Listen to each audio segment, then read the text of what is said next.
So my name is Monroe Bull, and I am with Pilus Technologies. And first of all, I'd just like to thank you guys for your time this morning.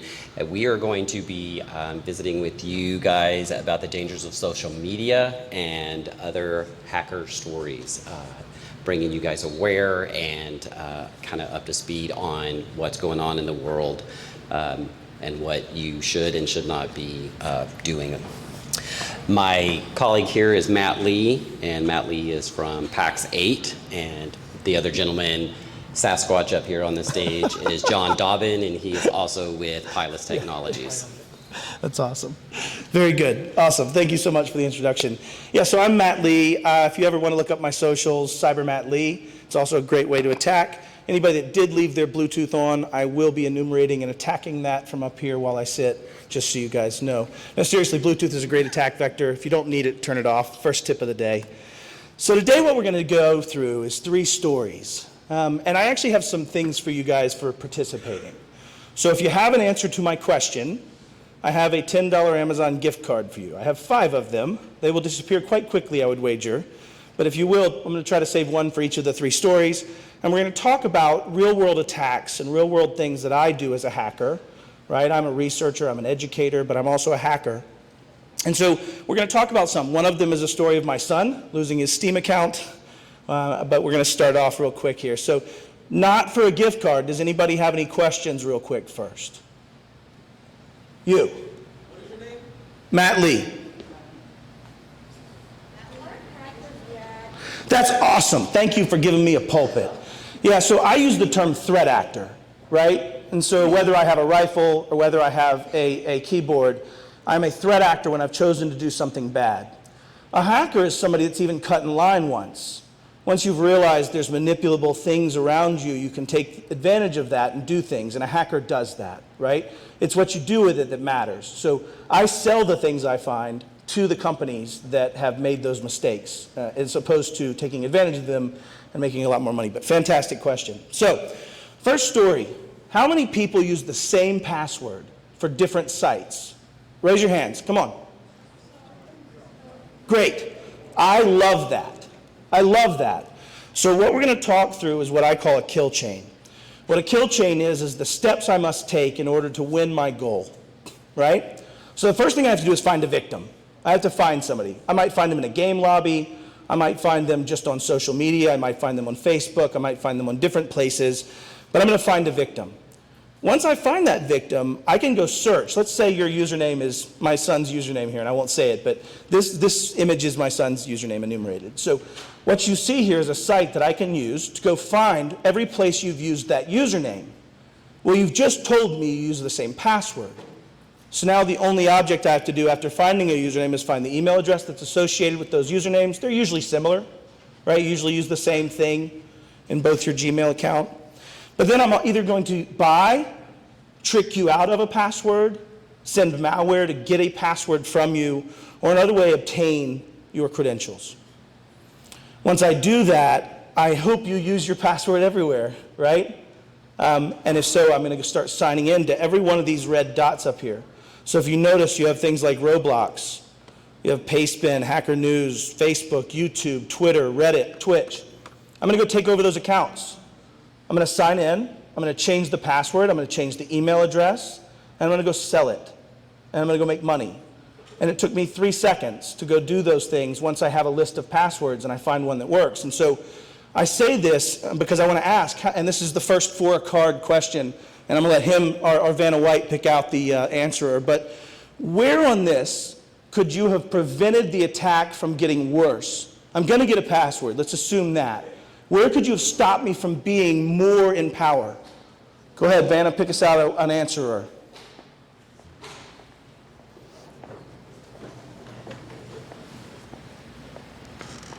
Venmo. That is an answer, and I did say I would give away a card for the answer. So what I wanted here, and the answer I was looking for, because we're going to do 1 per story, I'll do 2 on the last story, is in this kill chain where you could have stopped me from getting worse, would be not use the same password everywhere, right? Because I can now go to every other site, Roblox, I can go to Spotify, I can go to these different places and use that same password and the same email address that you're using. So the point is that you should use a password manager, right? Even better, your whole family should share a password manager. LastPass is super cheap. There's tons of them out there. But the ability to store different passwords for every site means that when I attack, I'm limited to whatever I got it from. I can't use it somewhere else. I can only use it there. So that's the first story. Does anybody want to change their passwords on different sites today? Like total show of hands. No? I'm going to make a lot of money off your Steam account. Bless you. All right, any questions or any other thoughts to add to that? Or? No, I think you covered that one. Okay, I'm good with the microphones. I like it. So this site right here is easy to use, namecheck.com, CHK. You can go see if people have pretended to be you, right? If you have a username or a Steam account or a game handle or an email handle, you can go see if people are pretending to be you, and it helps you raise your, what I call operational awareness, and what things are out there, and you can go try to take those accounts over. Story 2. This is how my son, about a year ago, give or take, got his Steam account stolen.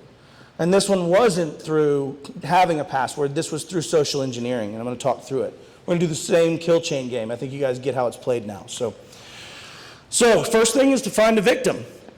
In this one, I have to be a little more specific. I have to hear someone complaining about getting banned. I have to hear somebody complaining about, having someone report them for something they did in game conduct. I have to do a little work, right? I actually have to try a little bit, and I have to read through some chats, and I have to pay attention to different Discord lobbies. I have to join different things, and eventually I'll find a victim that I can manipulate. Once that happens, I'm going to establish comms. My son gets a reach out on Discord and says, hey, this is Steam support. We'd like to help you with your game purchase problem you were talking about. Fantastic, right? This is great. They're helping. This is awesome. Hey, I need you to prove it's you. John, my son's name's John.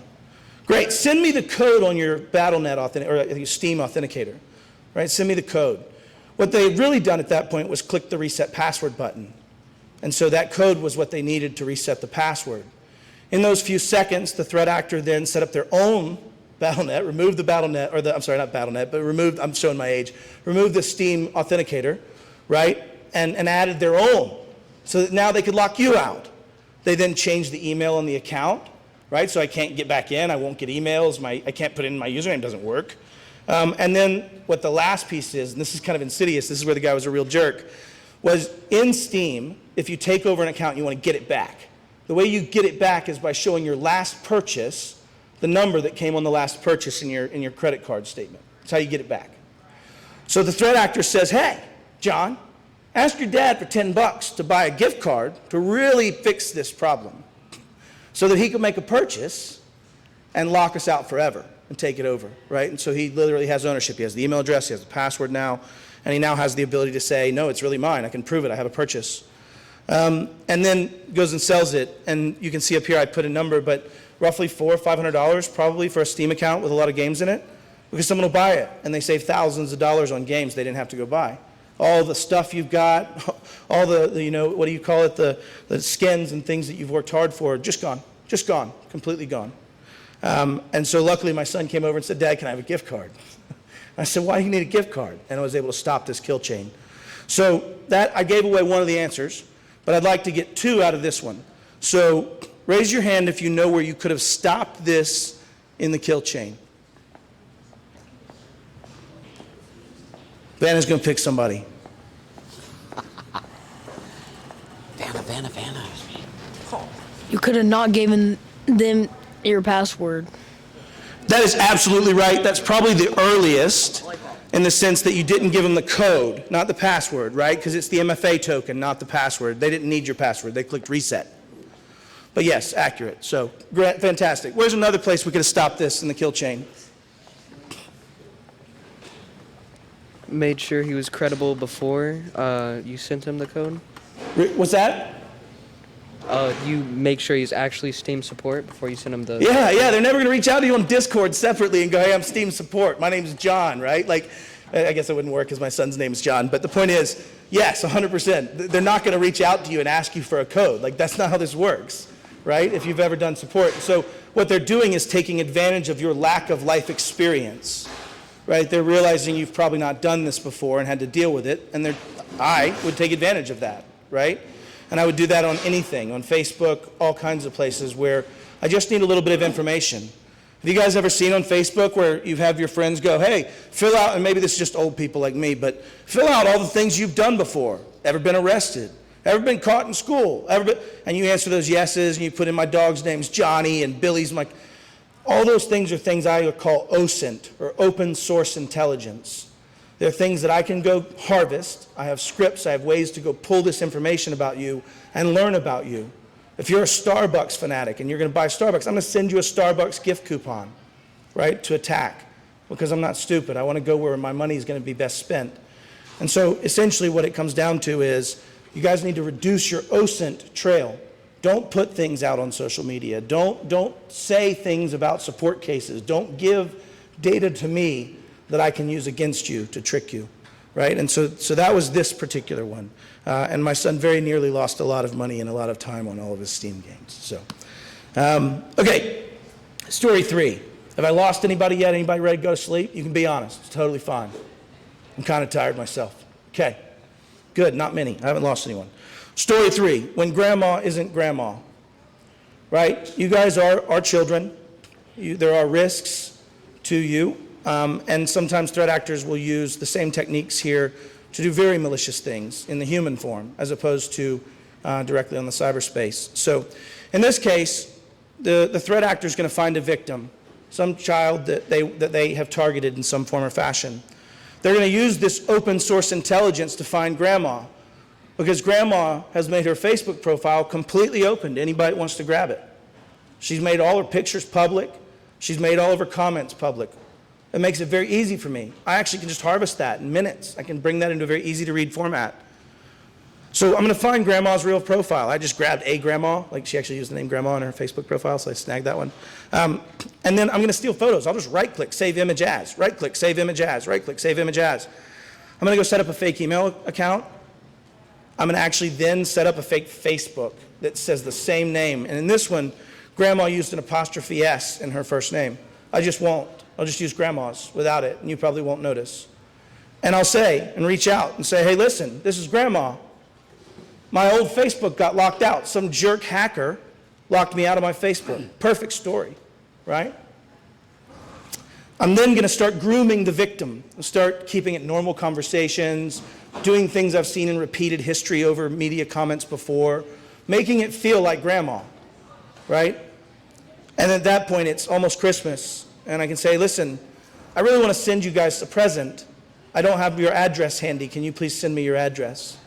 I now know where you live without very much effort, right? And so you start looking at the ability to manipulate people because you trust social media. You trust that that's grandma. You trust that that's this other entity, speaking with you, your friends, the people that are sitting right at the table next to you. And so the kill chain here, we got one more card. I'd like for someone to say, how could you have stopped this from escalating?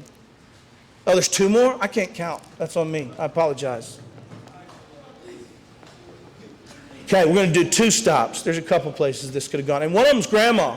Grandma could have done something different. You could have checked the old account and see if it still looks normal and stuff. Very smart answer. Yes. Yeah, you could check the old account, is what she said, and see if it's still grandma. Hey, grandma, I know this is known to be you.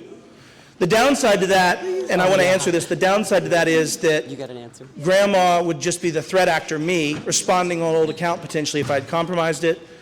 Or you could call grandma on her phone and go, grandma, did you just set up a new Facebook account? No, I did not. So yes, that's good. Question the source. Next. You could check the profile. Like Or you look could at the check- profile. Or just ask grandma yourself. That's the answer. Ask grandma yourself, 100%, in other established communication channels. The other one would be simply don't give out information through a channel you're not sure is secure, right? And we talk about channels, I guess, in the operational space, but the point is, call grandma. You already know that's grandma. You know her voice. You can hear her. Go see grandma if she's local. So that's basically it. You really want to watch your privacy settings. If you're on your Facebook, go set it to friends only, right? If you use Instagram, set it to friends only, restrict who can access and pull your data, so that it makes it harder for me to go gather that information and attack, essentially. So I've got a bunch, yeah, go ahead. Throw in there. Yeah, you grab it. Okay. I'd also kind of want to just throw in there that when you're seeing friend requests, if you don't know who that person is, don't accept it. If you haven't met that person in person, they shouldn't be a friend. Because that could be a threat actor trying to gather information on you by getting past a restricted profile, by sending you a friend request. I do it all the time, 100%. Yeah. Yep. And as we're used to talking to people that, we're familiar with by their face, as Matt has pointed out, their picture is easily grabbed and a new profile created. So when you get a friend request from somebody that you know, make sure that it's them before you accept it. Because they're going to be playing on your trust. Yep. And that's one thing that you can't give them. So Matt's dead on by saying, make sure that your profile is private. Trust but verify. Exactly. Don't trust anything. Yes.